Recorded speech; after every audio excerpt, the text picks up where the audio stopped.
Hello, welcome to NOLA Stamping. I'm Barb Baldwin, and today we're going to be making a fun thank you card out of some traditional Christmas papers.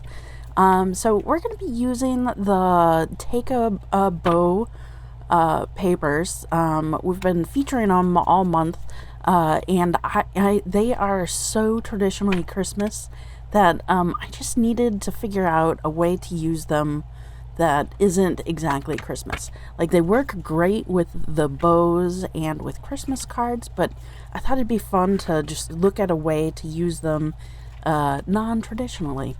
So we're going to be making a really cool card that is perfect for using up any of the scraps that you have. And since I've been using this paper a lot for Christmas cards, I do have like a lot of scraps. And so you just need some smaller pieces. Okay, so to get started, we're going to use Garden Green as the backmost layer. So we're going to need a piece that's 4 inches by 5 1/4 inches. And then we need another piece that's 2 inches by 2 inches. So I'm just using some scrap paper that I had to cut that 2 by 2 out. And that's going to frame up the sentiment on the front. And then we're going to use Granny Apple Green along with that same green color. And so we're going to need a piece that's 3 3/4 inch by 5 inches. And then for the front sentiment, we're going to need a piece that's out of white, that's 1 3/4 inch by 1 3/4 inch. And then I'm going to put everything on like a card base, like a white card base. So that's an A2 card base. So it ends up being 4 1/4 by 5 1/2, but it starts at 5 1/2 by 8 1/2. Okay, and then the Take a Bow papers. So you just need some scraps that are 2 1/4 inches by 1 inch. And so for this design, we're going to need 6 scraps, 6 pieces. So they all need to be 1 inch by 2 1/4 inches. So I'm just going through, like, I'm just pulling out all my little pieces and seeing what I can use that's that same size. So for the sample, I used like the 2 sides of one piece of paper and then another piece. But you can have 6 different, just depends on what you have. Like I said, this is perfect for using up your scraps. Okay, let's get to stamping. So I'm using Garden Green, and I'm using the stamps from the Winterly Treetops. They have that interior sentiment that I love that says, like, a friend like you brings me happiness. And then for the front, I'm going to stamp sending thanks and so much love onto the 1 3/4 by 1 3/4 white, but I'm going to do it in the diamond orientation.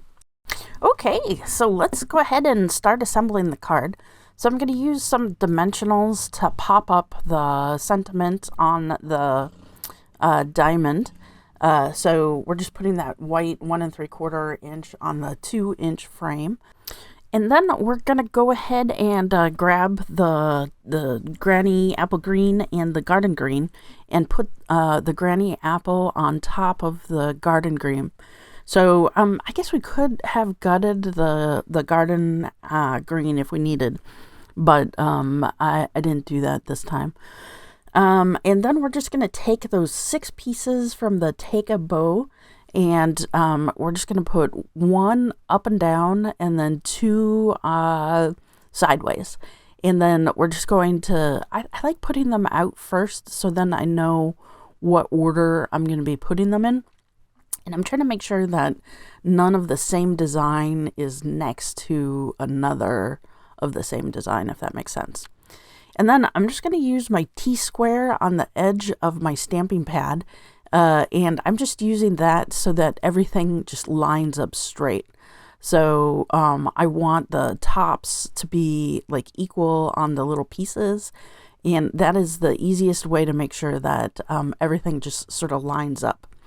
So you just sort of want to like sort of eyeball it and get the borders just spaced about the same all the way around.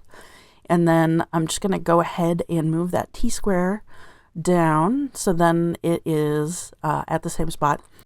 And then we're just going to repeat that same process, but flip-flopped. So the long piece is going to go on the right-hand side instead of the left-hand side. And then, so it'll go up and down. And then we'll put the other two pieces, lining everything up with that T-ruler so that all of the lines are straight. Like, it looks like there's a little bit of a space in between the pieces, but the thing is when you put the sentiment on there with the diamond, you don't really notice the extra space, and it's more important that they line up with the bigger piece that goes like up and down. So like all the outer edges are what you want to make sure is there.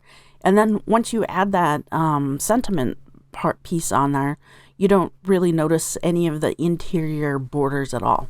So I think that like this card goes together really quick and easy. So, and it uses up scraps, so it is a winner in my book. Okay, so let's add some tape runner to that front and put it on the front cover of the A2 card base. And then all we really need to do is embellish it. So I'm grabbing some shiny adhesive backed sequins. I think they're called metallic adhesive back sequins.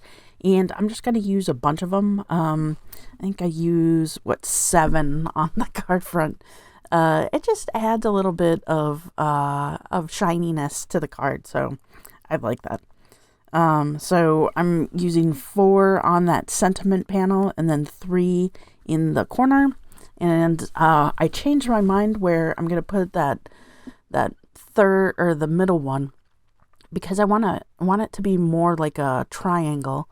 So on the card front. So we've got the ones with the sentiment, and then we want to make a triangle on where the other 3 are. So that is perfect. Well, I hope you've enjoyed making this card along with me, and that you make it or make it your own. And whatever you do, don't forget to stay crafty.